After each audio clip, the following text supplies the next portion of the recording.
नमस्कार, आप देख रहे हैं जोहार झारखंड। मैं हूं आपके साथ विभा उपाध्याय। बुलेटिन की शुरुआत इस वक्त बड़ी खबर के साथ। खबर धनबाद के बाघमारा से, जहां आज बीजेपी की संकल्प यात्रा है। बीजेपी के प्रदेश अध्यक्ष बाबूलाल मरांडी संकल्प यात्रा को लेकर निकले हैं और बाघमारा के पोलो ग्राउंड में जन संकल्प सभा को संबोधित करने वाले हैं। खास आयोजन को लेकर बीजेपी विधायक ढुल्लू महतो के नेतृत्व में कार्यक्रम स्थल पर तैयारियां इस वक्त की जा रही हैं, जिसकी तस्वीर आप देख पा रहे होंगे। इस जनसभा में 20 से 25 हजार लोगों के जुटने की संभावना जाहिर की गई है। यहां बाघमारा विधायक ढुल्लू महतो के नेतृत्व में माथा बांध से पैदल पोलो ग्राउंड सभा स्थल बाबूलाल मरांडी कार्यकर्ताओं के साथ हैं, वो पहुंचने वाले हैं और बाइक पर सवार ये बीजेपी के कार्यकर्ता आपको नजर आ रहे होंगे और पैदल ही इस सभा स्थल तक, यानी कि माथा बांध से पोलो ग्राउंड तक बाबूलाल मरांडी पहुंचेंगे, जिसमें बड़ी संख्या में महिलाएं भी शामिल हैं और अपनी सांस्कृतिक पहचान के लिए, अपने जल जंगल और जमीन से पहचान के लिए झारखंड में जब बीजेपी की तरफ से इस पोलो ग्राउंड में जनसभा की तैयारियां की गई हैं, तो सांस्कृतिक कार्यक्रम और उन्हीं गानों के बोल आप सुन पा रहे होंगे। ये सांस्कृतिक कार्यक्रम जो सभा स्थल पर इस वक्त किए जा रहे हैं। धनबाद में आज भाजपा के प्रदेश अध्यक्ष बाबूलाल मरांडी का आगमन होने वाला है। बाघमारा पोलो ग्राउंड में संकल्प रैली को वो संबोधित करेंगे और अभी हम यहाँ कार्यक्रम स्थल पर हैं, जहाँ की तैयारी जोरों पर चल रही है। स्टेज में बाबूलाल मरांडी के अलावे बाघमारा विधायक ढुल्लू महतो और इसके साथ धनबाद के सांसद पीएन सिंह और जिले के अन्य जो भी विधायक हैं वो यहाँ पर बैठेंगे। फिलहाल सभा स्थल पर तैयारी जोरों से चल रही है।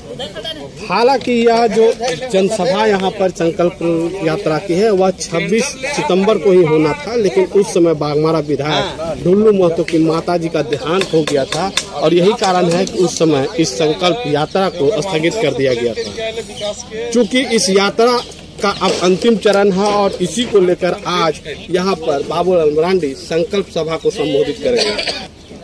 बताया जा रहा है कि यहाँ पर 20 से 25 हजार भाजपा के कार्यकर्ता पहुँचेंगे। कम समय मिला, यह विगत महीने में होना था, लेकिन किसी कारणवश टल करके अभी हुआ है।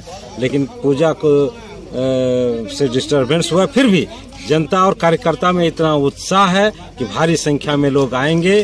यहाँ के कार्यकर्ता विधायक जी के नेतृत्व में सभी गांव और गांव के टोलों में संपर्क करके और अभियान चलाए हैं। तो उम्मीद है हम लोगों की कि सरकार के प्रति जिस तरह से जनता का आक्रोश है, कम से कम 20 से 25 हजार की जनसंख्या में लोग बाबूलाल जी को सुनने के लिए इस सभा में उपस्थित होंगे। भाजपा के एक एक कार्यकर्ता जुटे हुए हैं और यहाँ पर जो बताया जा रहा है कि भीड़ 20 से 25 हजार की संख्या में आएंगे और उस सभा में पहुँचे हुए लोगों को भाजपा के प्रदेश अध्यक्ष बाबूलाल मरांडी संबोधित करेंगे। बाबूलाल मरांडी इससे पहले धनबाद जिला में सभी विधानसभा में संकल्प सभा को संबोधित किए हैं और जहां पर कि झारखंड सरकार और जिला प्रशासन को आड़े हाथों लिए हैं। अब देखना है कि बाघमारा के इस पोलो ग्राउंड में जब सभा करेंगे तो किन मुद्दों के साथ यहां पर जनता को संबोधित करते हैं। Sanjay Gupta, news 18 Dhanbad. Jharkhand Asian hockey championship को लेकर राजधानी रांची में जबरदस्त उत्साह देखा जा रहा है। चैंपियनशिप के आयोजन को लेकर रांची के मोरहाबादी स्थित मरांग गोमके हॉकी स्टेडियम पूरी तरह से तैयार है। टूर्नामेंट में भाग लेने के लिए सभी 6 टीमें रांची पहुंच चुकी हैं। टूर्नामेंट में कुल 20 मैच खेले जाएंगे, जिसका फाइनल 5 नवंबर को होगा। इस चैंपियनशिप का आनंद खेल प्रेमी मुफ्त में उठा पाएंगे। इसके लिए पहले आओ पहले पाओ की तर्ज पर दर्शक अपना मनपसंद स्थान सुनिश्चित कर सकते हैं। ग्राउंड जीरो से ज्यादा जानकारी दे रहे हैं सहयोगी संजय कुमार सिन्हा। हॉकी के सबसे बड़े आयोजन को लेकर झारखंड की राजधानी रांची बिल्कुल तैयार है और हम इसमें मौजूद हैं झारखंड की राजधानी रांची के मराम गोमपे यानी जयपाल सिंह स्टेडियम जो है वहां मौजूद है, जहां झारखंड विमेंस हॉकी चैंपियनशिप खेली जानी है। सभी 6 टीमें Bharat, Japan, Korea, Thailand, Malaysia और चीन की टीमें यहां पहुंच चुकी हैं। प्रैक्टिस मैचें भी यहां पर लगातार हो रही थी, चूंकि टीमों का अभ्यास करना था। यहां पर आप देख सकते हैं कि इस समय स्टेडियम में इस समय अभ्यास चल रहा है कि दरअसल जो दो टीमों के बीच जब मुकाबला होगा तो किस तरीके से उनका फ्लैग जो है यहाँ फ्लैग इनका यहाँ पर होगा, साथ उनका राष्ट्रीय गान गाया जाएगा। तो जो वॉलंटियर को लगातार ट्रेनिंग दी जा रही है, हम चाहेंगे कि आप चारों तरफ राजधानी रांची के स्टेडियम का नजारा देखें, किस तरीके से अंतर्राष्ट्रीय मैचों को लेकर यहाँ तैयारी की गई है।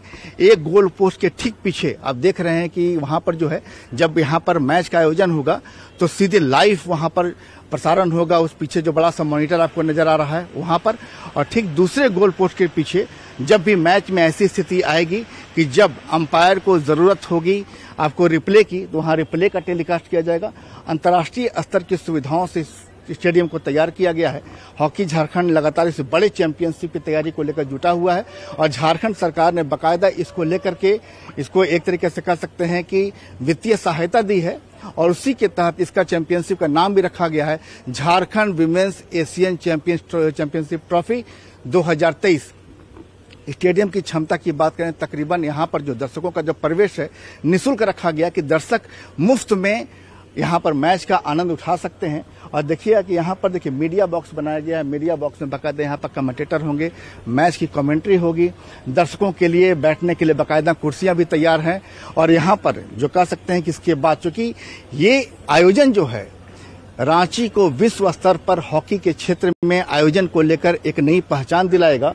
और आप देख सकते हैं कि इसको लेकर के तैयारी लंबे समय से की जा रही थी और यहाँ पर जब भी यहाँ पर खिलाड़ी आएंगे, पहला मैच कल 27 अक्टूबर को खेला जाएगा। भारतीय टीम का हर मैच शाम 8:30 बजे से शुरू होगा, लिहाजा आप भी मैच का लुत्फ उठाइए। जो कि हॉकी राष्ट्रीय खेल है, लिहाजा राजधानी रांची भी हॉकी की धड़कन करता है कि एक तरीके से कहा जाता है कि झारखंड के नसों में हॉकी दौड़ती है, वो हॉकी आज दौड़ती नजर आ रही है। कैमरामैन संजीव तिवारी के साथ संजय कुमार सिन्हा, न्यूज 18 रांची। तो Jharkhand women's Asian championship trophy के आयोजन को लेकर रांची के 3 होटल में टीम को ठहराया गया और इसे लेकर सभी 3 होटल की फायर सेफ्टी ऑडिट भी की गई। तो साथ ही पार्किंग की व्यवस्था की गई है, वहीं टीम को आने और ले जाने की पूरी व्यवस्था यहां पर तैयार की गई है। खिलाड़ियों की सुरक्षा के मद्देनजर अगर बात की जाए तो 2000 जवानों की तैनाती यहां पर है ताकि आयोजन में किसी तरह की कोई बाधा न खड़ी हो।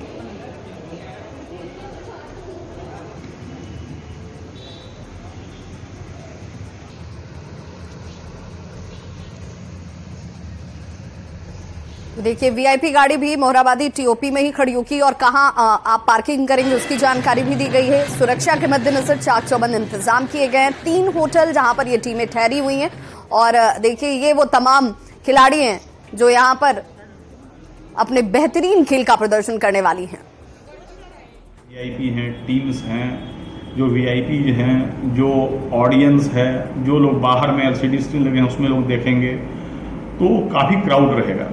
तो हम लोग स्टेडियम के अंदर एक व्यवस्था रखे हैं, स्टेडियम के बाहर में पेरीफेरी है और पार्किंग है उसको एक व्यवस्था में रखे हैं। जो होटल्स हैं उसकी हम लोग जो है लगातार एंटी सबोटेज जांच डीएसएमडी और स्नीफर डॉग से कर रहे हैं। इसके अलावा फायर सेफ्टी ऑडिट कराया गया है होटल में। इसके अलावा जो मैदान है उन सब में भी जो है एंटी सबोटेज जांच किया गया है, फ्रिस्किंग की व्यवस्था की गई है, डीएसएमडी लगाए जा रहे हैं। इसके अलावा जो टीम्स आएंगी जाएंगी इसके लिए डेडिकेटेड पायलट और स्क्वाड्स हैं।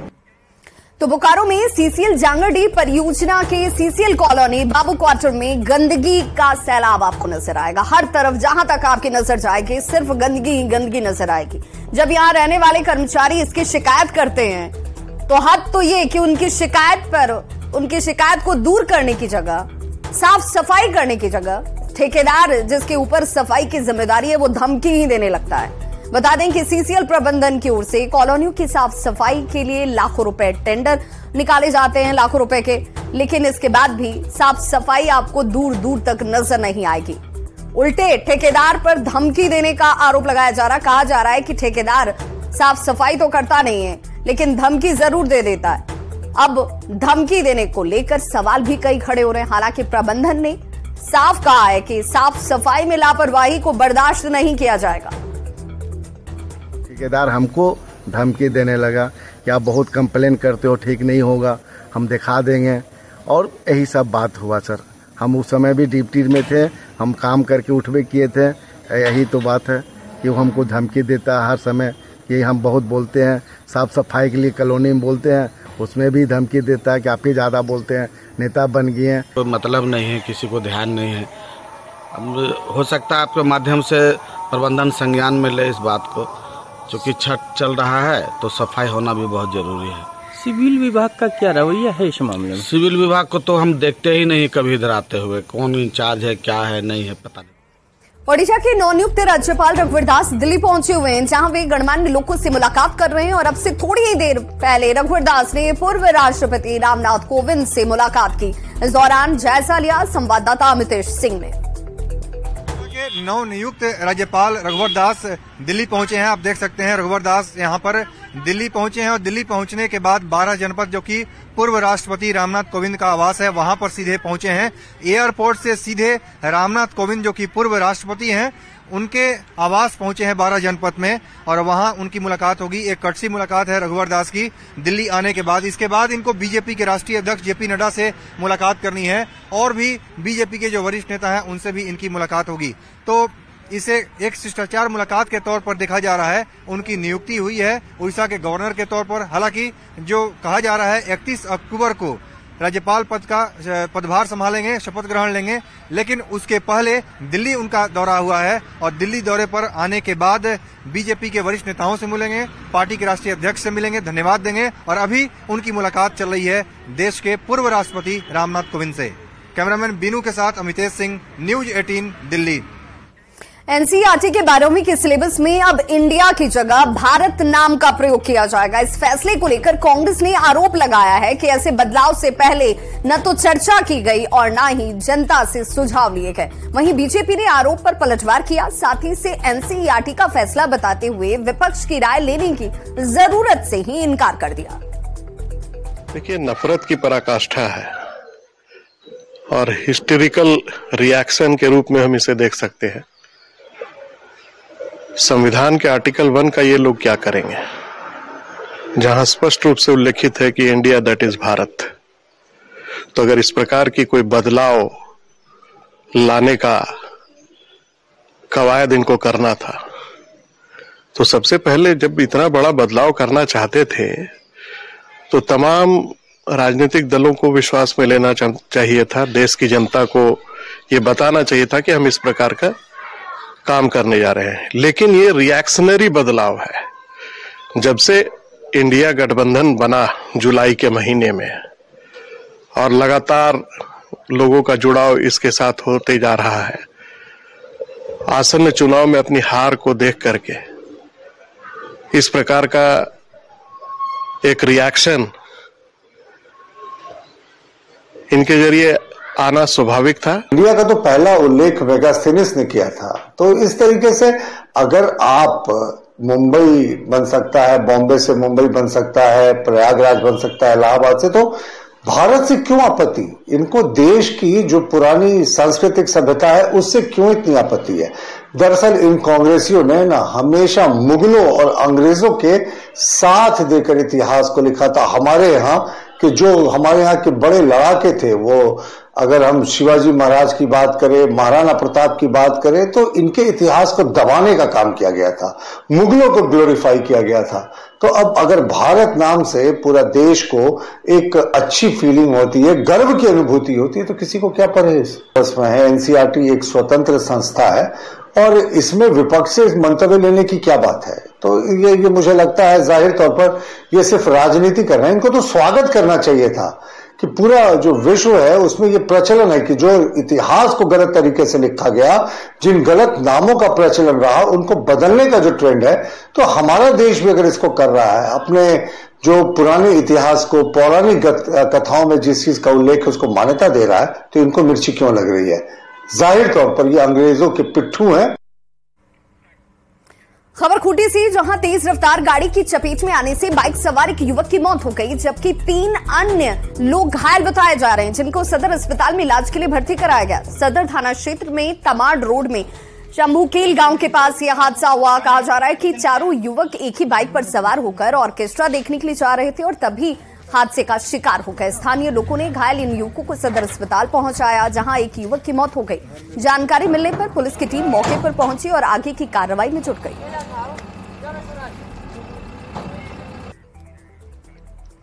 अगली खबर सिमडेगा से, जहां पर ट्रांसफार्मर रिपेयरिंग करने के दौरान आग लगने से हड़कंप मच गया। बताया जा रहा है ये वर्कशॉप यहां पर था, जहां अचानक से आग लगी और आग किन वजहों से लगी इसका खुलासा नहीं हुआ। सहयोग विजिलेंस के पास ट्रांसफार्मर रिपेयरिंग का वर्कशॉप है और ट्रांसफार्मर के तेल से बताया जा रहा है कि रिसाव हो रहा था और आग अचानक से भड़क गई। आग की जानकारी मिलने के बाद फायर ब्रिगेड की टीम मौके पर पहुंची और उसके बाद करीब आधे घंटे की मशक्कत के बाद आग पर काबू पाया जा सका।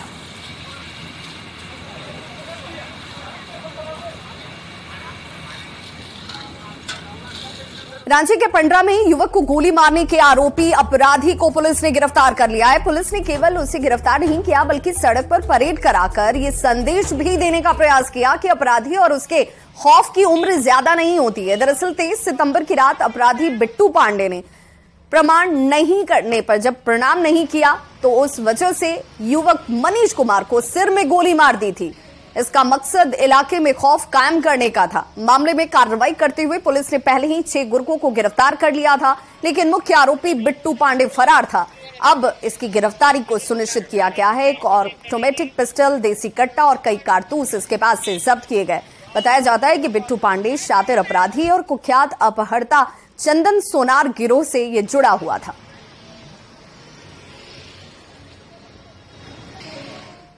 रामगढ़ में उत्पीड़न की शिकार महिलाओं को अब मदद के लिए बने सखी वन स्टॉप सेंटर की बात करें तो वहां पर अब ताला लटका रहता है। जेल रोड के कोठार में 2 साल पहले 42 लाख रुपए की लागत से इसका उद्घाटन तो जरूर हुआ, लेकिन जिस मकसद के लिए इसका उद्घाटन हुआ वो मकसद पूरा नहीं हो रहा। चालू नहीं किया जा सका। उद्घाटन हुआ लेकिन चालू ये नहीं है। नतीजा ये है कि बंद भवन से सामानों की एक-एक कर चोरी हो गई। देख रेख के अभाव में भवन भी अब जर्जर हो चुका है। अभी सखी वन स्टॉप सेंटर टायर मोड़ के मुराम कला के पुराने इमारत में ही चल रहा है, लेकिन वहां भी संसाधन का अभाव आपको नजर आ जाएगा। ज्यादा जानकारी दे रहे हैं रामगढ़ संवाददाता जावेद खान।